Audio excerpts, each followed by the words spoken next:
भारत में सर्दियों के बाद गर्मियां बेहद उमस और पसीने भरी होती हैं, जहां जरूरत होती है एक ठंडक देने वाले साधन की। वहीं भारत जैसे देश जहां 70% से ज्यादा मध्यम वर्गीय परिवार है, वो एसी नहीं अफोर्ड कर सकते हैं। और मार्केट की इसी अपॉर्चुनिटी को अचल बकेरी जी ने रियलाइज किया और उन्होंने सिम्फनी जैसा ब्रांड मार्केट में खड़ा कर दिया, जिसका मार्केट शेयर आज 50% से ज्यादा है इंडियन मार्केट्स में। इस ब्रांड ने भारत के एयर कूलर को लेकर लोगों की सोच ही बदल दी अपने आइकॉनिक डिजाइन, इनोवेशन और क्वालिटी के दम पर।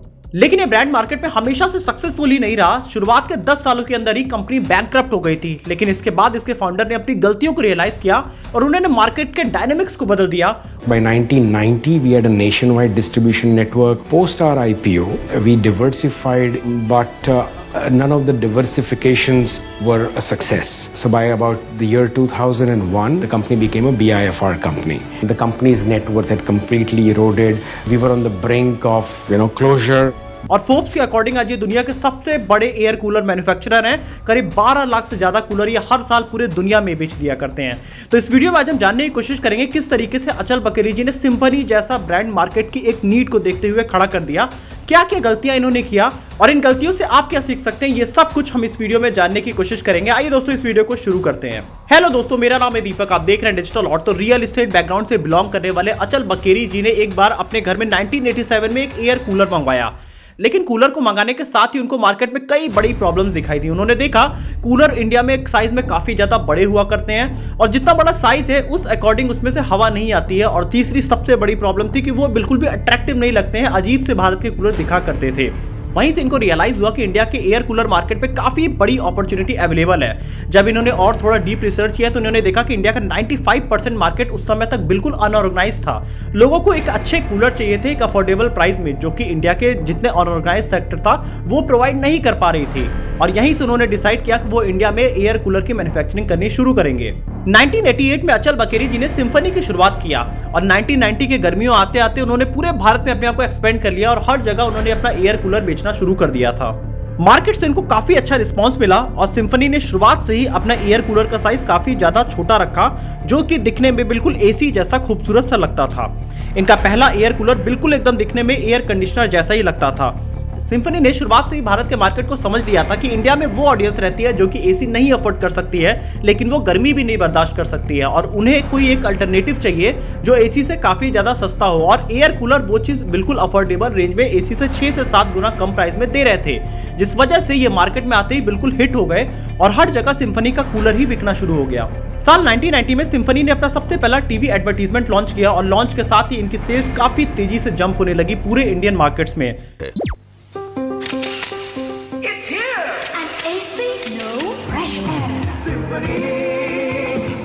Symphony Air Coolers, today's masterpieces.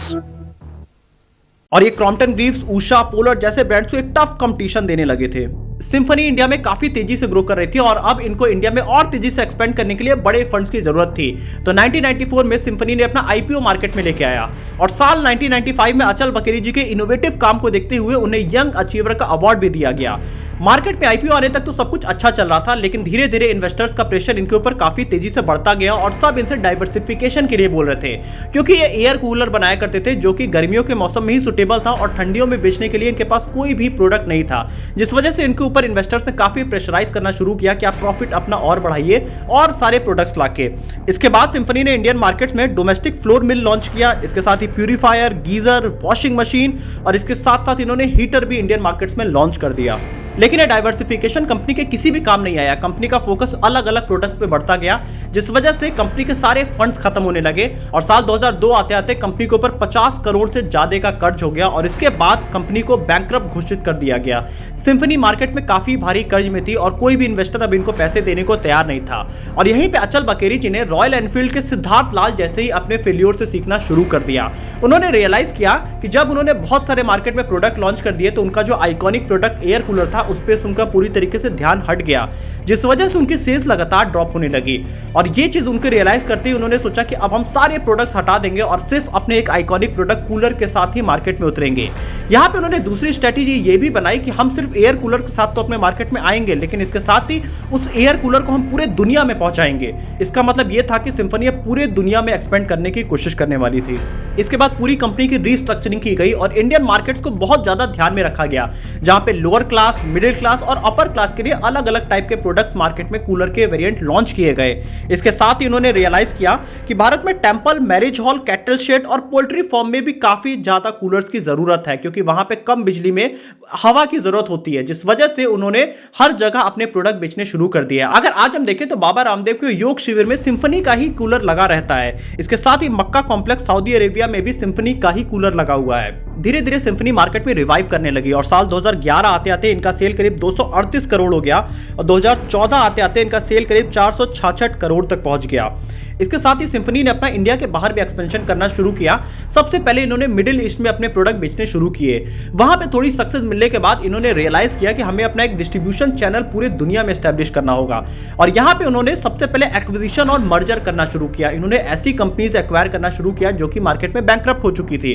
जैसे कि इन्होंने साल 2009 में मैक्सिको की इंटरनेशनल मेटल प्रोडक्ट कंपनी को एक्वायर किया, जो कि एक बैंकरप्ट कंपनी थी, और इस एक्विजिशन के साथ इन्होंने मैक्सिको के मार्केट में अपने आप को एक्सपेंड कर लिया। इसके साथ ही इन्होंने चाइना की केरुलाई नाम की कंपनी के साथ कोलैबोरेशन किया। इन्होंने ऑस्ट्रेलिया की क्लाइमेट टेक्नोलॉजीज नाम की कंपनी को एक्वायर किया। इन्होंने वहीं की कंपनीज को एक्वायर करके वहीं पे प्रोडक्ट अपना बेचना शुरू कर दिया ताकि इनको लोकल मार्केट बहुत ही इजी एक्सेस मिल सके। और धीरे धीरे symphony Vietnam, Singapore, France, Russia, Brazil जैसे करीब 60 कंट्रीज में एक्सपेंड कर गई। सिम्फनी का मेजर फोकस रहता है कि वो अपने कस्टमर को नया नया प्रोडक्ट हमेशा दिया करें। हर गर्मी के सीजन में कुछ नया नया वो अपने प्रोडक्ट में चेंजेस किया करते हैं और इसी वजह से उनके 419 से ज्यादा ट्रेडमार्क हैं, 82 से ज्यादा इनके रजिस्टर्ड डिजाइन्स हैं, 20 से ज्यादा इनके पास कॉपीराइट्स हैं और 51 से ज्यादा इनके पास अभी तक पेटेंट हो चुके हैं। सिम्फनी कस्टमर के बदलते लाइफस्टाइल के अकॉर्डिंग अपने प्रोडक्ट में चेंजेस किया करता है, जैसे कि कुछ एनर्जी एफिशिएंसी जैसे प्रोडक्ट वो लॉन्च करते हैं। दुनिया के सबसे पहले माउंटेड एयर कूलर इन्होंने ही लॉन्च किया था मार्केट में। इसके साथ ही आईपीओ टेक्नोलॉजी सबसे पहले लाने वाली सिम्फनी ही थी। मल्टी स्टेज एयर प्यूरिफायर लाने वाली सबसे पहली कंपनी सिम्फनी ही बनी। इसके साथ ही वॉइस असिस्टेंट और टच कंट्रोल जैसे फीचर इन्होंने अपने कूलर में लोगों को देना शुरू कर दिया, जिस वजह से ये सीधा टक्कर एसी को देना पूरे इंडियन मार्केट्स में शुरू कर दिए। और इन सब चीजों का असर इनके सेल्स पे देख सकते हैं। इनका लास्ट ईयर का टर्नओवर करीब 1039 करोड़ रहा है, जिसमें 49% इनका इंडियन मार्केट से और 51% इनका रेस्ट कंट्रीज से है। इसके साथ ही अगर हम इनकी ग्रोथ समझने की कोशिश करें तो जून 2021 में इनके करीब 230 करोड़ का रेवेन्यू था।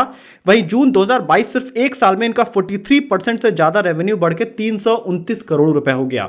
सिम्फनी का मेजर फोकस इनोवेशन और डिजाइन पे शुरुआत से ही रहा, जिस वजह से आज इंडियन मार्केट में इनका मार्केट शेयर 50% से भी ज्यादा है। तो दोस्तों आइए एक बार समझने की कोशिश करते हैं कि इस बिजनेस केस स्टडी से हम क्या क्या सीख सकते हैं। इस केस स्टडी से अगर हम सबसे पहला लेसन समझने की कोशिश करें तो जिस समय सिम्फनी बहुत सारे प्रोडक्ट में इन्वेस्ट कर रही थी, उस समय इनका आइकॉनिक जो प्रोडक्ट था उस पे से इनका पूरी तरीके से ध्यान हट गया। इसके बाद सिम्फनी ने रियलाइज किया कि हमारा जो मेजर फोकस था, जो मेन हमारा रेवेन्यू जनरेट कर रहा है, उस पर हमें हमेशा फोकस्ड रहना होगा, जिस वजह से उन्होंने बाकी सारे प्रोडक्ट हटा दिए। लेकिन इंडियन मार्केट्स के अलावा भी उन्होंने सोचना बंद नहीं किया। इस समय ये पूरी तरीके से इंडिया में कोलैप्स हो चुके थे। उस समय भी कंपनी पूरी तरीके से फोकस कर रही थी कि हम बेचेंगे तो सिर्फ कूलर ही, लेकिन हम उसको पूरी दुनिया में बेचेंगे। तो आपका विजन हमेशा इस तरीके का होना चाहिए कि आपका जो भी प्रोडक्ट है वो आप पूरे दुनिया में बेचने की कोशिश करिए, क्योंकि अगर कूलर की रिक्वायरमेंट इंडिया में है तो वही रिक्वायरमेंट बांग्लादेश में भी होगी, वो उसकी रिक्वायरमेंट श्रीलंका में भी होगी, उसकी रिक्वायरमेंट पाकिस्तान में भी होगी और नियर बाई एशियन कंट्रीज में वो सेम रिक्वायरमेंट होगी, क्योंकि इंडिया के नियर बाई कंट्रीज में गर्मियां बहुत ज्यादा पड़ा करती हैं इंडिया के जैसे। दूसरा, अगर हम बिजनेस लेसन इस कंपनी से समझने की कोशिश करें तो इन्होंने अपने विजुअल अपीयरेंस पर बहुत ज्यादा ध्यान दिया। उस समय कूलर इंडिया के काफी ज्यादा बड़े हुआ करते थे और वहीं पे इन्होंने रियलाइज किया कि इंडिया में लोगों के घर अब काफी छोटे छोटे हुआ करते हैं, जिस वजह से अगर कूलर को घर में रख दिया गया तो वो काफी ज्यादा स्पेस ऑक्यूपाई करता है, या अगर उसे गार्डन में भी रखा गया तो वो काफी ज्यादा स्पेस ऑक्यूपाई करता है, जिस वजह से उन्होंने छोटे कूलर्स बनाना शुरू किया। और इन्होंने बिल्कुल अपना डिजाइन एकदम एसी के जैसा रखा, क्योंकि इन्हें अपना डायरेक्ट कंपटीटर एसी को बनाना था, ना कि इंडिया के बाकी कूलर्स से। इन्होंने सबसे पहले अपना कंपटीटर चूज कर लिया कि हम बाकी कूलर से कंपीट करने ही वाले नहीं हैं, हम एसी से डायरेक्टली कंपीट करेंगे। तो आपको हमेशा ये पता होना चाहिए कि आप किसके साथ मार्केट में कंपटीशन कर रहे हैं। अगर आप अपने बराबर वाले से कंपीट करेंगे तो आप उनके बराबर ही रह जाएंगे। हमेशा आपका फोकस होना चाहिए कि मार्केट में जो भी टॉप पे है वही आपका कंपटीटर हो, ताकि आप उससे बेटर कर सकें या उसके आसपास आप जरूर पहुंच सकें। तीसरा बिजनेस लेसन हम अगर सिम्फनी से समझने की कोशिश करें तो इन्होंने करीब 20 सालों के अंदर ही करीब 60 कंट्रीज में एक्सपेंड किया। अगर ये ऑर्गेनिक ग्रोथ पे जाते, अगर ये हर एक कंट्रीज में अपने खुद के प्रोडक्ट लॉन्च करने जाते तो वहां पे उन्हें कई साल लग जाते, लेकिन उन्होंने उन कंपनीज को खरीदना शुरू किया जो कि बैंकरप्ट हो चुकी थी। उन कंपनीज के पास वो सारी चीजें थी जो कि उनको उन कंट्रीज में एक्सपेंड करने में मदद करती। हालांकि वो कंपनीज बैंकरप्ट हो गई थी, जिस वजह से वो कंपनीज इनको काफी सस्ते में मिल गई। जिस तरह से हमने मैक्सिको की कंपनी में बात किया कि मैक्सिको के मार्केट में इनको तुरंत एक्सेस मिल गया उस बैंकरप्ट कंपनी को खरीदते ही। तो आपके माइंड में हमेशा ये होना चाहिए कि आप एक्विजिशन और मर्जर करके भी आप चाहें तो आप एक्सपेंड कर सकते हैं दूसरे कंट्रीज में भी। अगर आप किसी भी मार्केट के सेगमेंट पे हैं तो आप दूसरी कंट्रीज में एक्सपेंड करना चाहते हैं तो आप मार्केट में सर्च करिए कि कौन सी ऐसी कंपनीज रही हैं जो वहां पे बंद हो गई हैं, क्योंकि उनके पास वो सारे इक्विपमेंट होंगे जो कि आपको उस मार्केट में एक्सपेंड करने में पूरी तरीके से मदद करेंगे। तो वीडियो कैसी लगी आप कमेंट ऑप्शन में जरूर बताइएगा। अगर आप सिम्फनी का कूलर यूज करते हैं तो भी आप कमेंट ऑप्शन में जरूर लिख के बताइएगा। मिलेंगे अगले वीडियो में फिर से। इस वीडियो को आप ज्यादा से ज्यादा शेयर करिएगा ताकि जो लोग बिजनेस कर रहे हैं वो इस बिजनेस लेसन से कुछ ना कुछ सीख सकें।